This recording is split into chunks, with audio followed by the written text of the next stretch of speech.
And today we get to hear from Beckie Nieman. She is a teacher and librarian at North Pike Elementary School, and they were selected for the Robbi and Matthews Busload of Books National Tour, which was hitting up all 50 states, doing presentations, creativity, and giving away books, and it sounds like a fun time. So, hey, Beckie. Thank you for having me. How are you doing today? I'm excited. I'm excited anytime kids get excited about reading and they get books. And, you know, it's not a digital device, although those definitely have their place in the classroom these days. So how did North Pike Elementary find its way on this national tour? Well, we use a book company or a nonprofit called First Books, and they are a sponsor of the Busload of Books.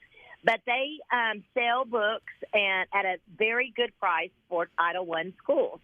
And I believe it was like last August they had an email, and it said, Robbi and Matthew are coming to picking a school from each state. They're wanting to go on a tour. And I didn't even hesitate when I got the email. I was like, okay, I'm filling it out right now. Because they also, this is like another thing. First Book will send you emails to give books away, like $50 for this. And if you don't do it right away, they all get taken. So I thought, I am filling this out right now. Well, and it wasn't until last November, I had to, whenever you asked those questions, I was like, when did I find out? Last November at our Thanksgiving break, I got an email from Busload of Books and First Book saying, we want to come to your school in December. And in my mind, I was thinking it was that December, but it's the December coming up. And so we just had to write why I would want the author and illustrator to come and what we wanted to gain out of it and how many students we had and that kind of information. And honestly, the first Skype call that we had together meeting them, they said, you were the first email we got, so maybe that being first that time mattered. It did matter. It said, "Oh, they are quick with the reply there." In Mississippi, Miss Beckie means business. Now, for those that may not be familiar with Robbi and Matthew's Busload of Books tour, who is Robbi and Matthew? Robbi Bear is the illustrator, and they're a husband and wife team, and Matthew Swanson is the author, and they have 4 children, and they have written the one book that they're going to get, all the students here from 2nd through 4th grade will get Ben Yokoyama and the Cookie of Doom, and then all the children in kindergarten and first grade will get a book that they've written called Everywhere Wonder. And they have been writing books. He also has taught at a college up there. They live actually in Chesterville or Chesterview, Maryland. And so they wanted to take their kids on an adventure. They inspire reading and want to empower students to know that they, too, can read wonderful things and also be a writer. And when you're doodling in class, sometimes you get in trouble, and you may want to be that illustrator. And didn't they also take an actual school bus and convert it into, like, their camper? They're living out of a school bus, and that's what they're traveling in? Yes. Can you imagine that with a couple with 4 kids and no bathroom on the bus? Oh, no. No bathroom on the bus. He said, Matthew one time, kidding, said, there's plenty of bathrooms out in the world, so we can stop and make sure we get our rest by going to the bathroom. But if you follow them on busloadofbooks.com and on Instagram, and the dog, they have a dog on the bus with them, but it'll show their map that they're going on. They visited a school today in Minnesota. That's their 13th school. We'll be number 32. So we have about 19 more schools, but they're crisscrossing. Once they then they'll start going back across, and then they'll go through the southern area. How excited are the kids there at North Pike Elementary to know that they're going to have a special visit by a big school bus with cool people who are going to give them free books? Oh, we are so excited.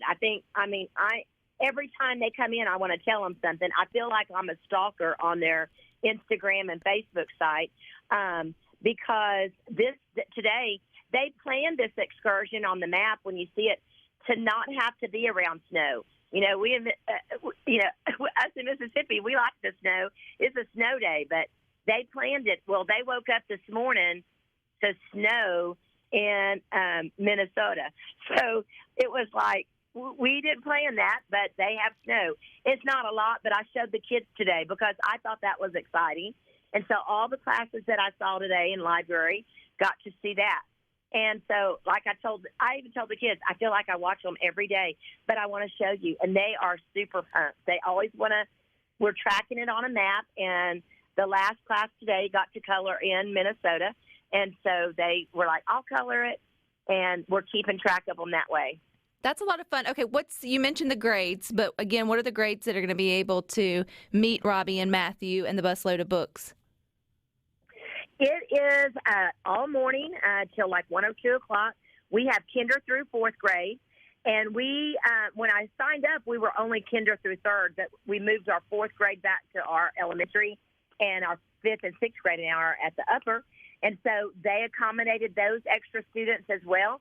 Plus, I was so excited. I was telling them last year after December that they were coming. So this has been a year planning for us. We want to show them that Mississippi hospitality, but they will come in, do two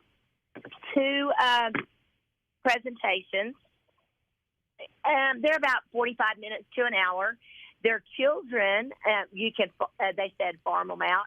They will come and talk to classes about their trip, their experience, do origami, and then a group of 12 to 14 students will get to have lunch in the library with them, and they're going to do an activity with those students. Pretty cool. It looks like something to look forward to, particularly to keep them, maybe engaged as we get a little bit of holiday-itis as Thanksgiving and then sort of Christmas rolls around, which I know can be hard to do for not only the students but the staff as well. You're the librarian there, Beckie, and I think librarians are one of the coolest pieces to at least the elementary puzzle of schools. My daughter, who's now 5th grade, has always loved and adored and known her librarians by name. And sometimes they go overlooked in all that they do for kids. How important is it for families and also students to recognize the importance of the library still within the school? Oh, it is so important. I really feel like we're the hub, the heart of our school. I try to collaborate with teachers. I do keep a Facebook page to keep them motivated. I am on our school status platform, and I send out messages to parents. You don't realize, a child's whole personality, they say, is developed before they're 2 years old. And, when they're at this age, they're still learning to read for the most part. And then once they leave us, they're learning to read. They're having to read to learn. And I know, you're saying with your own children, it's so important I was telling 3rd grade parents last week at a meeting that when they learn to talk, we wanted them to talk. And when they started to read, we listened to them read. Well, now when they're transitioning to a chapter book, you may have to help them again. You may have to read a chapter and they read a chapter, or listen to a chapter on an audiobook and let them read a chapter. There's so many books that are out there to read, and I also tell my kids this. I don't read books holding them, except my kid books here. But if it's a chapter book in my library here, I've probably bought it on my Kindle because I like holding my device. So it's just a funny thing. Well, I think it's preference too, but at least they're reading, whichever way they sort of do it. But I think this is a great example of how libraries can also bring in the extra fun, add that layer of excitement, anything, to get them excited and look forward to reading or just, furthering that education to me is a good thing. So you'll have to follow back up with this, Beckie, in December with pictures and how it all works out when Robbi and Matthew make it to North Pike. Oh, I would love to. Anytime, Rebecca. I mean, I love talking about reading anytime I can because it's such an important skill. It certainly is, and it's important to get them excited, and it sounds like you've done that. So thank you for your time, Beckie. Thank you. Have a good day. All righty. I hear it's National Dessert Day, so let's get our sweet tooth going. We'll talk about that more.